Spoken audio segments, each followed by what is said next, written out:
It's the guest posts are great. I've also done guest posts for over at Copy Blogger, and that post actually won me an iPad.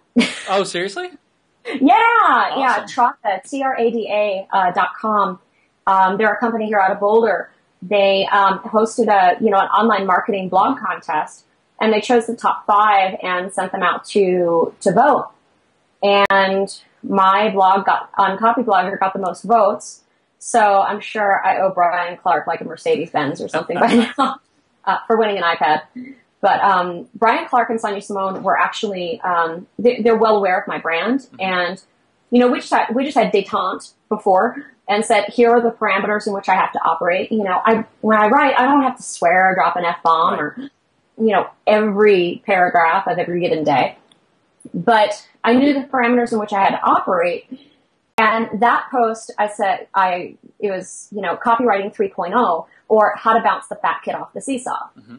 Well, it was like the blog had 76 comments, and a third of those comments were people who were debating my metaphor, my use of the term fat kid, and saying that I was cruel to attack children who were victims of childhood obesity. I'm like, for fuck's sake, It's not about the fat kid.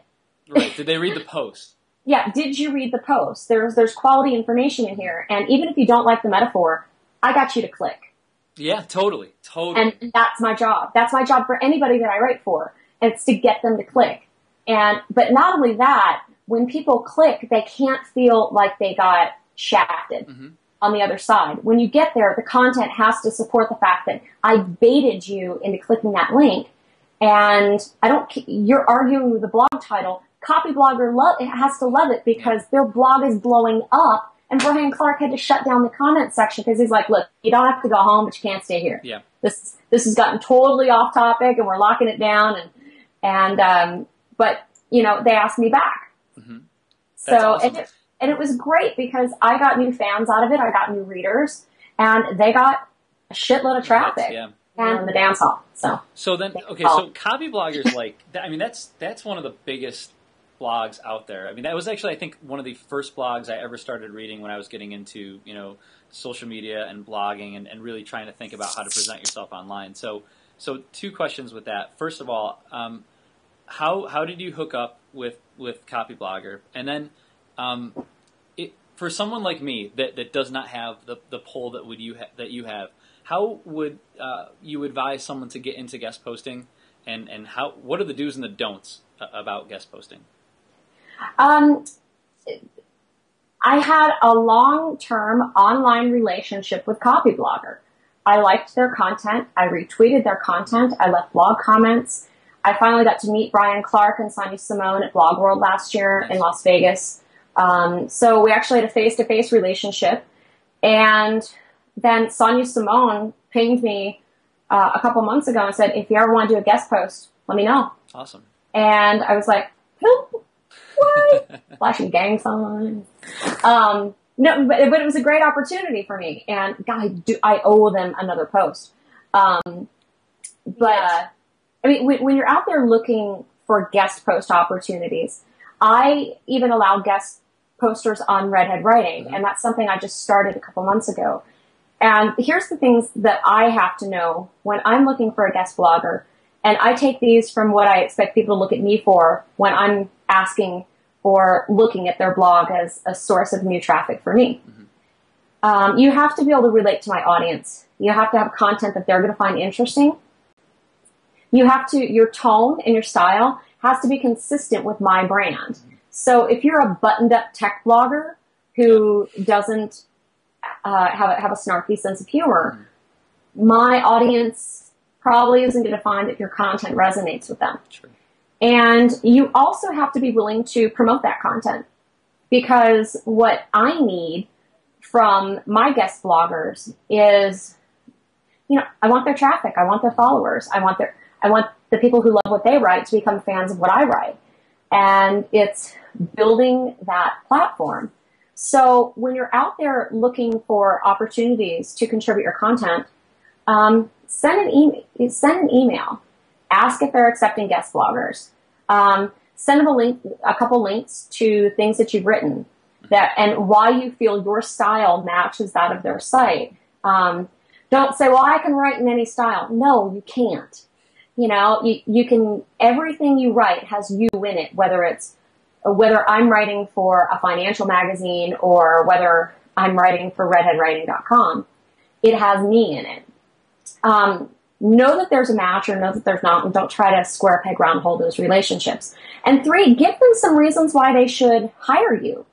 And because 9 times out of 10, you're not going to get paid. You're looking for the traffic and the audience. So give them some ideas of, hey, here's 3 blog subjects that, a title and a brief description of what you would write on.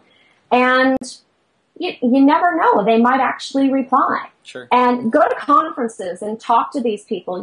Don't be afraid to walk up to somebody and say, hey, I've been a fan. I read your website's content, and I would love to talk to you about guest posting opportunities. And don't throw all that out in one sentence, because they're probably going to throw their drink on you. But understand what you have to bring to the table, and you have to develop a pitch. Make sure that pitch makes sense. And it's pretty much a no-brainer for them to say yes. You bring the audience, you bring the content, and then you bring the traffic. So all that's to do is say yes. Yeah, and if they say no, honestly, it's their loss, and move on to somebody else. Cool. When you're posting some of the personal information or your personal stories, or just things that annoy you, or the Redheaded Fury posts, can you talk about any moment where you've stepped back and said, this is something I should not have posted, or has there been a moment when you've played it safe and decided not to post something even though you really wanted to? Is there a line for you? When it comes to posting something that I never look for the safe way out. Mm-hmm. I think it's a cop-out, and it's not who I am. There's one post that I did on Redhead. I'm pretty sure it was Redheaded Fury. And it was, I'm the reason your kids shouldn't be on Twitter. And I firmly believe that. I really believe that Twitter should actually have adult guidelines, because it's unfiltered content. And, sites like MySpace and Facebook, there's weird stuff that goes on all of these. And Twitter is the ultimate unfiltered medium. You can post a link and it goes anywhere. And there was this 12-year-old kid who was publishing a book about time management. And I was like, if a 12-year-old has something to teach me about time management, why don't you call me when your balls have dropped? When you've hit puberty and you actually have something to deal with in your life, give me a call. And I even had a child psychologist who read this kid's stream, and he's like, if that kid's 12, I need to find a new job. And I've been a child psychologist for 15 years. And he's like, it's probably just somebody with a publicity stunt. Sure. And, it turns out actually the kid is 12. Do I care? Actually, no. Mm-hmm. But maybe I shouldn't have said, call me when your balls have dropped.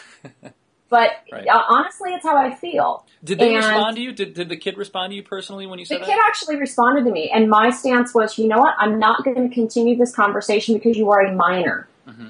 And I'm not going to engage. And I've said my piece. And here's the thing.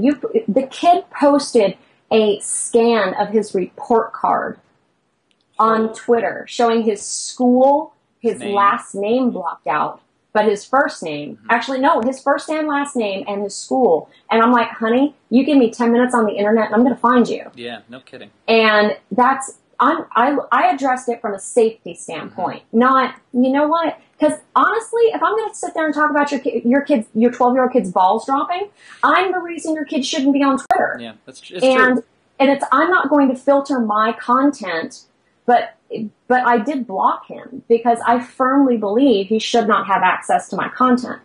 That's the only time where I maybe thought twice about something I've posted, but I don't apologize for it. Being an unapologetic brand, it bites me in the ass. Mm-hmm. But it's a concession I'm happy to make because I don't apologize for who I am.